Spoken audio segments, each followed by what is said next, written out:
Whenever you make a list like this, all the comments are going to be, I can't believe you have this author over that one. I can't believe you left this author off. Well, man, when you're dealing with a list like this, it's just the best of the best of the best with honors.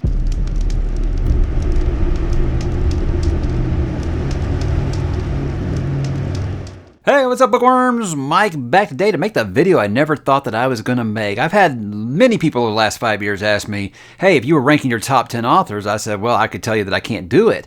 And I was on Philip Chase's channel recently, Dr. Philip Chase, the best of fantasy.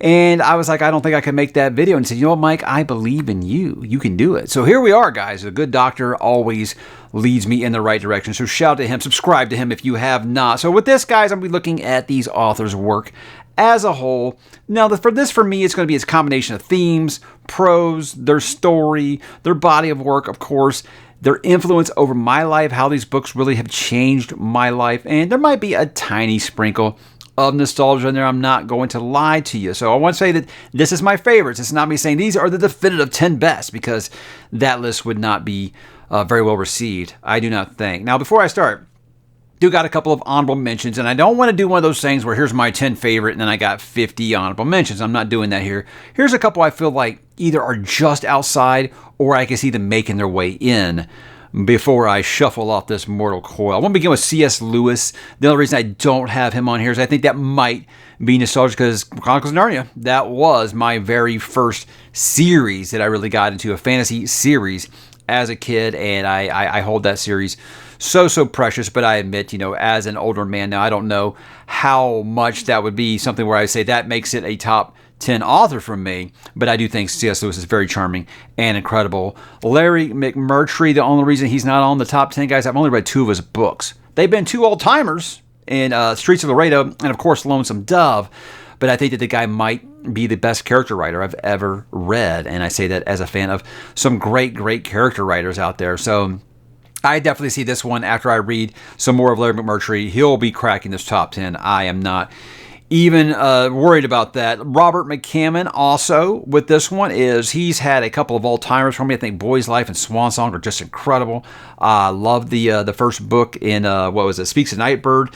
What's that series called? Matthew Corbett, that's what it's called. But there's been a couple where I've been like, that was fine. But with me, it's like Robert McCammon, like his hits are all-timers, and his misses are just kind of forgettable. So I feel like when I get more into his work, I've read 5 of his books so far, and I've loved 3 of them. So I'm expecting to like a lot more of them, but I'm going to be reading more Robert McCammon before I am able to say I can put him on the top 10. But I think right now, I feel like if you are looking for Stephen King, not written by Stephen King, I think Stephen King fans are going to love Robert McCammon because there's a lot of the similar vibes there, I think. Blake Crouch is probably my favorite modern contemporary author going right now. I think everything this guy writes is just a thrill ride. Gives me a lot of Michael Crichton vibes. And I everything that he's written so far, I've really been into. Like my least favorite book of his, I'm like, it's still pretty damn good. And I've read like about a dozen of his books now. So I definitely think he will be on here probably by the time this does all end. Brandon Sanderson, I know a lot of you are probably flipping tables right now that Brandon doesn't crack in. I feel like at one point he was on this list, and the more I've gotten more into his body of work, it's like I still think the guy is incredibly talented. I think he is the Lord Ruler. I call him the Lord Ruler for a reason. The guy is amazing, and what he pumps out and to have it still be that much quality is impressive. For me, it's like once I got into some more things like Mistborn Era 2 and maybe some of the later Stormlight Archive books, I've been like, look, I think he's really good. I'm just thinking maybe I'm changing as a reader and I'm not looking for some of those things that he's doing anymore. But I still think the guy is, without a doubt, probably the best in the business right now. As far as like being like the guy, he's probably it for sure. So it's definitely not taking anything away from him. I just think for me, maybe my tastes are varying a little bit. So he's probably slid off this list, but I could see him getting right back on. He nails Stormlight 5. He'll be on this list next time I update it, if I do update it. And lastly, guys, Robert Jordan. I think Robert Jordan definitely would have made the top 10 if he had had a more vicious editor. So therefore, if he had not married his editor. Because I do think Wheel of Time, one of the greatest fantasy epics of our time, I do think it was probably a little too long. And I think, again, if he'd had a more vicious editor, I think that story could have been more streamlined. And that's really the only thing that holds him back. I think he's an incredible writer. The guy writes just descriptions so well. Like, he can tell me exactly what that dress looks like. I mean, the guy is just so good at those things. And he does coming of age like a wizard. That's one of my favorite things ever. So with this, again, it's just, I think he gets a little long-winded, and that's the only thing that keeps him out of my top 10 here. So right there on the fringe, but let's kick into that top 10 now, beginning with number 10. This one, guys, is rather recent, and I didn't know if I was going to put her on here because I was like, I haven't read really enough. And I was like, you've read like 16 books by the First Lady of Epic Fantasy. This is Robin Hobb. Now, I read all of Realm of the Eldlings since I started this channel. Robin Hobb was on my bucket list for a long time. And it was just because I remember when those books were first coming out when I was in high school, and I just never really got to them. And once I got in this channel and got lots of recommendations and advice and opinions, that seemed like something's going to be for me. With this, Robin Hobb would be on my top 10, guys, for the Live Ship Traders trilogy alone. I think that's one of the greatest trilogies ever written. So I think that what Robin Hobb does just so incredibly well is her characters are just so real, and she writes them in a way that they're so damaged. And I love the way she writes her families, how you have that stuff that family fights about, but you wouldn't act like that in front of anybody else, but when it's just the family, you act like complete fools. I love the way that she writes that stuff. She's so damn good, and she will bring the emotion out of you more than once. So again, Robin Hobb, I feel like she has a lot of the problems I have with Robert Jordan. I just feel like she does her characters just a little better, and I am a character first reader, so that's why I would put her at number 10 instead of Robert Jordan. Number 9, this is the leader of the cosmos here, the cosmic horror. This is where it all started for me, H.P. Lovecraft. When I first discovered H.P. Lovecraft in high school, we had it in my high school library, and I was reading it, and I was like, should this be in here? Should we be allowed to read this at this age? But yeah, Lovecraft, again, I think even if you aren't crazy about his writing style, I think you just have to, just the actual influence of this guy. His stories are damn near 100 years old, and they're still influencing writers today. It's got every writer trying to put a little bit of tentacles and a little bit of cosmic horror into their stories, because the guy's he just left an impression like has just been second to none. I think this guy is probably, in many regards, the true master of horror, because he was doing it at a time when people were like, yeah, you shouldn't be writing about things like that. He's like, well, I'm going to do it anyway, and because it scares me, and I want to make sure it scares you as well. And here we are all these years later, and it is still scaring you. So the Cthulhu mythos is still just something that's just incredibly vast and deep. And when you consider that authors weren't really doing shared universe stuff like that back then, it's even more impressive, as is another one I'll get to here in a minute. Number 8, guys, I do love me some vampires back when they were scary. And my vampire queen will always be Anne Rice. Anne Rice, to me, was just one of my constants in high school. When I discovered Anne Rice in high school, I read Interview with the Vampire right before the movie came out, and I was just immersed in that world. Now, look, Vampire Chronicles got a little long in the tooth as the series went along, but the actual, the core books in that series to me will always be right here. It just was so meaningful to me. And in high school, it was, Michael Crichton, Stephen King, Anne Rice. That's all I read in high school. I loved those 3 authors. And again, I think because Vampire Chronicles kind of fell off a little bit, that's why she's kind of moved up in the ranking here a little bit, but I feel, or is it down? I guess it's going down. It's just weird when you say up, down. Anyhow, she's at number 8, where she probably would have been a top 5 if you'd asked me back in high school. But again, I think Anne Rice, incredible, and she just set the standard for what serious adult vampire fiction could be, because she just wrote them as they're not just bloodthirsty monsters, they are actual tortured beings, and getting into those relationships and stuff that go over centuries and generations is just amazing stuff. And gone too soon. Number 7, that's the one I was talking about when I was talking about Lovecraft. Robert E. Howard, who was H.P. Lovecraft's pen pal. Now, Solomon Kane, Conan, this guy was it before it was. The thing is, you think about all this guy created, and he did it before the age of 30 when he sadly passed away. It was just an amazing talent that Robert E. Howard had, where he could take a story that was 20 pages long and give it more depth, more everything than a lot of modern fantasy books you read today. Because you look at some of these stories, you can read them in any order. You read the Conan books in any order. And they all make sense. It doesn't matter. It doesn't matter that one, he's a slave. The next one, he's a king. The next one, it doesn't matter. Conan is always just he's kicking ass, he's taking names, and he isn't just a big meathead. That's what I actually think is a big misconception about Conan, is he's a big meathead. He's actually quite intelligent. And the way that Robert E. Howard writes him, it's very believable that it's this way. It's definitely not like a wish fulfillment or Gary Sue kind of thing. Gary Sue, Mary Sue, Gary Sue, however you say this thing. But again, what he's able to do with such a short page count and make you just feel like you know these characters is just fascinating stuff. So Robert E. Howard definitely gone too soon. I would have been just loved he had been just able to write into his 50s. Maybe he'd actually started writing full-length novels.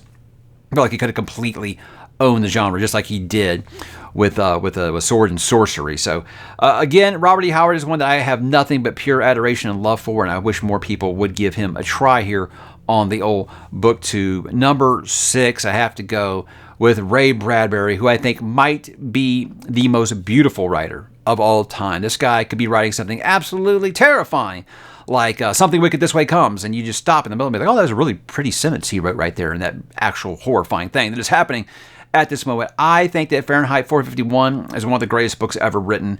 It says so much.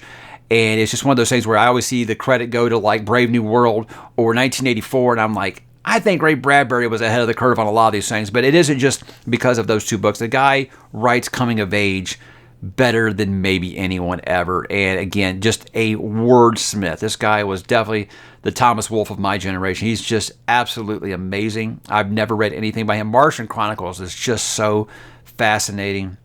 So many things that Bradbury has written will just really just stick with you, and you just always just go back to like his writing style. I'm not a big prose snob, but his writing style is so cozy and comfortable. I just slip into it like a warm pair of sweatpants that I just love and have never gotten past. I love his writing style. It's just so amazing. It always just makes me feel like I'm back home whenever I read Bradbury, because he's just that good. Number 5, you guys didn't think I was going to forget about the father of fantasy, and I'm calling him that, of course. That is J.R.R. Tolkien. Look, guys, I cut my teeth on The Hobbit like just about every other fantasy. I mean, all those fantasy readers seem to like come out of the womb reading Lord of the Rings, right? Because it was just like a rite of passage, and I don't feel like that's changed any.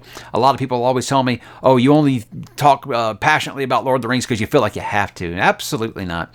I have reread the Lord of the Rings trilogy 7 times, and it won't be the last. I love Lord of the Rings. I love The Hobbit. Again, that's just what introduced me to this world. It helped me escape what Tolkien is able to do. Think about when he was writing this, and he's creating languages. He's creating all of this history and lore that people had never really seen at the time period. So is he the guy that created fantasy? Of course not. Is he the one who popularized it and normalized it in everyday culture? I think so. I really do, because everyone up into the 90s, we're still like, well, you ain't getting published unless you're writing like Tolkien when it came to the fantasy genre.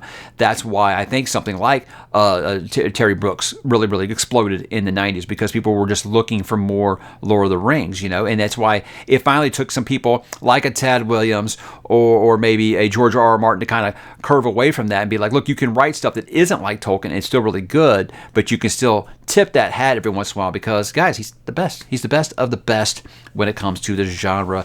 Number 4, hard for me to put this one so low, and it's just because of the body of work. If you guys don't know, Dune is my favorite book of all time, and that's been that way since I was 15 years old, and it's been a few years since then. So Frank Herbert, number 4 for me.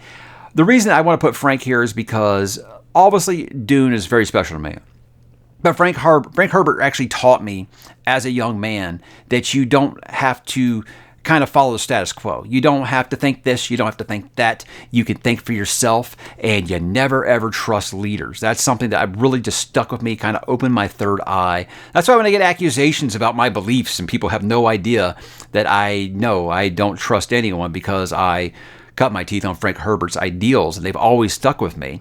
But Frank Herbert taught me so much about life, honestly. I'm not even kidding. Sounds like hyperbole, but it's not. The guy was just a prophet. He really was. And so many of the things that he talked about in those books just resonated with me at just the perfect time. And I think that's why Dune is so special to so many people, because if you read that book at just the right time in your life, nothing can compare to it. It just clicks so damn hard. And Dune's never really let go for me in that regard. Now, with the sequel books, obviously, I've made a video about that on the channel that, they're not all hits. But you know what? I think that Frank never, ever lacked for ideals, and actually finding a way to maybe grind the axe a little bit or speak metaphorically without actually taking away from his story. It felt like it was earned in the story. And so many things in that book, guys, from 1965 still will make you think today, and that's why we've got new movies. And what do you know? They're resonating with a whole new audience, and a whole new audience is discovering Frank Herbert, and that just makes me so happy, because Well, fear, it is the mind killer. Number 3, this one wasn't really as difficult for me to put this high as it is just knowing that you guys are going to complain about it. For me, guys, I did my top 10 fantasy series of all time. I update that every other year if there's enough change in the list.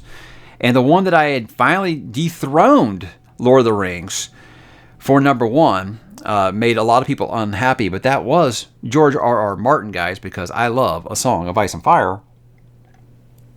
With me is, what could top Lord of the Rings? To me, it was Song of Ice and Fire without a doubt, up until about 2015, when I finally just got so jaded that this series was never going to get complete, that I just kind of just started just disregarding it. You know, I've reread this series so many times. Every time I started reading A Song of Ice and Fire in the year 2000 when I discovered it.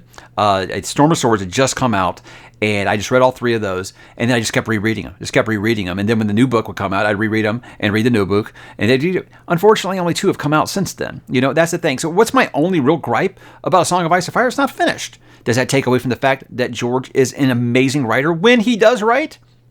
Absolutely not. The guy is just amazing. I think that everything that he has written has just been phenomenal. I even like the vampire book that he did that I didn't actually read until this year. It is really, really good stuff. The name's escaping me right now, of course, because I can't think on the fly like this. But I'm just saying it's more than just A Song of Ice and Fire. However, that was the first time I had stepped outside of Westeros. But what the hell is that book called? Yes, I could let something like that derail the entire show here. Fever Dream. I actually own it, but it's a great book, as well as obviously anything within the world of ice and fire. So George, amazing, amazing writer. I hope he continues to do it someday. I'd really love to see more as my 3rd favorite author of all time. Now, if you watch the channel at all in the past, I say these 2 all the time. You're probably going to know the answers, but hey, thanks for sticking around this long. Number 2, guys, for me is Michael Crichton. You probably see behind me. I love Michael Crichton. This guy, when I was in high school, when his book of his came out, it was like an event. I mean, I found him out with Jurassic Park, like a lot of people, and I just ate up everything that he had written before that. And then I went and got everything after that, the day of. It was like an event. You know, I tried to read it one night, maybe 2. His books were just so far ahead of their time. What I loved about Michael Crichton was with the techno thriller is he'd always write about stuff that felt like it was possible, like it was just right around the corner. Maybe it might seem a little far-fetched, and then thing was, a few years would go by and be like, Crichton was right again, you know? And it's just so amazing to look back. When I was doing this reread, when I started the channel, like a couple years ago, I started doing a reread of a lot of the stuff. I was like, man, some of the stuff, it seems dated now, but you got to think, he was writing about these things 5-6 years before they happened. So the guy really had his finger on the pulse of technology and human advancement, and that's what made us think just his ideas just so crazy, because a lot of them were just like, wow, that's actually quite real. But the techno thriller to me is just something that's tried to be copied, and I feel like Blake Crouch is only the one that's come close, where it's just basically nonstop action, and it's all based on an idea. You know, me as a character first reader, you look at Michael Crichton, like, I don't think any of his characters really are anything that have a lasting memory or whatever. No, if you are an ideas writer, you better have one hell of an idea, and Crichton always did. Guy was just a genius. He was just so far ahead of his time. Everything he wrote just turned to gold. Everything he made, he was like a pop culture icon in the 90s. I think he was like the only guy who has ever had the number 1 book, the number 1 movie, and the number 1 TV show at the same time. I think that was Congo, Disclosure, and ER? I don't know. Might be wrong on that. But again, the guy, obviously, he was just, when he was at his peak, man, he could not be stopped. Gone far too soon. When he passed away, it actually like hit me like it was someone I knew. You know, it really, really hit me hard, because it was just like a religion at that point. Every time he put out a new book, I went and got it, and I read it in like a day, you know, and that's what made his books really special to me. And that's why, no, I'm not reading the books that James Patterson's writing now with Michael Crichton's name on. People ask me about that. You reading the new Michael Crichton book? It ain't the new Michael Crichton book. Anyhow, I don't believe all the, hey, they found some like floppy disk from 1992 underneath the book, and it's got a whole Michael Crichton book on it. Yeah, I'm not buying that anymore. Unfortunately, the well is dry. But you know what? What we got is just a lasting lifetime to me, and I'll always spread the gospel of Michael Crichton, because I do feel like his books are in danger of being forgotten, you know, so I always try to make sure that I preach that gospel. Pick up Timeline, guys. Pick up Congo. Pick up Sphere. That's an amazing book. Jurassic Park, obviously, if you haven't read that yet, you love the movie, read the book, man. It's really, really excellent stuff. The guy was a wizard. You like Beowulf? Read Eaters of the Dead and get like a new spin on it. Guy was a prophet, man. He really was just amazing. And number one, no surprise to anybody, guys, I have been reading Stephen King for more days in my life than not. Let's put it that way. So I think that there's not been a author who has been in my head more than Stephen King. Over the years, I've read and reread almost, I'd say 85% of his library. And people are like, well, if he's your favorite author, why have you read everything? I've got a video on the channel where I tell that story, where I had a little breakup period with him. But again, you never forget your first love. And for me, Stephen King was I want to say he was my first favorite author, but he's the first one where I was like, anything that guy writes, I'm going to read. Anything. If he's just writing his groceries on a napkin, I'm going to do it. And again, I know that sounds foolish when I just said I haven't read everything. Again, I have that answer on the channel. I'm not going to regurgitate that story here, but I will. I will read them all. But here's the thing, is Stephen King, he does two of my favorite things best. He does the character development, and he does the coming of age. That's my two favorite things in all of literature, and he is the best at both of them, I think. I mean, Larry McMurtry is probably the closest it comes to writing characters as well, but I don't feel like there's anything where I'm like, oh, yeah, if only Stephen King could do that. I don't feel like that. I just feel like Larry McMurtry's really done an impressive job with the two books that I've read. But Stephen King has just written just some of the most incredible stories ever, and I think he gets shoehorned as a horror writer. And I tell people this all the time, like, oh, I can't read his books, they're too scary. I was like, at this point, he's wrote more books that aren't scary than are. Because he's really spread. I mean, in the 80s, when he rose to stardom, sure, he was like, okay, let's ride that wave while it's there. He's branched since the 90s, guys. He's been writing non-horror books. And now it's the point where when he does write a horror one, it's like, return to form. It feels like that. But I think that King's got a little bit of something for everything. He's even wrote a romance novel, for God's sakes. The guy has done a little bit of everything. I wish he wouldn't keep doing these crime detective novels that he keeps doing now, but you know what? They're still quite good. And here's the thing. I never expected to be 45 years old and Stephen King's still putting out new books. Like, I just read You Like It Darker and I loved it, guys. It's going to be in my top 10 books of the year, without a doubt. So the guy still has his fastball in many regards, and it's just something that's never going to die for me. And that'll be one that, like, when he goes, I don't know if I'm going to be able to handle it. I might not be able to handle it. So, again, no author's voice has been in my head more than Stephen King's, and it'll always be special to me. And I could do an entire 30-minute video about why Stephen King is my favorite author, but I'm going to kind of say we'll save that for another time, since this one is getting a little long. Now, I want to reiterate, guys, that this is not the best authors of all time. These are just my 10 favorite. That is how I would rank them as of today, but these things can and always will change. New authors are going to go in. Old authors are probably going to roll out. So it's also not just, usually I say legacy takes time with these things, but look, Robin Hobb got on there, and that was something that I probably never would have seen coming even a year ago. So things can and will change, and I look forward to updating this list possibly as the time does go by here. But guys, instead of railing on my picks, I would love to know, what are your 10 favorite authors of all time? Or give me your top 5. That's okay. Give me your top 3. It don't matter. Go ahead and hit me in the comments, guys. I would love to hear these responses, and I will talk to you there.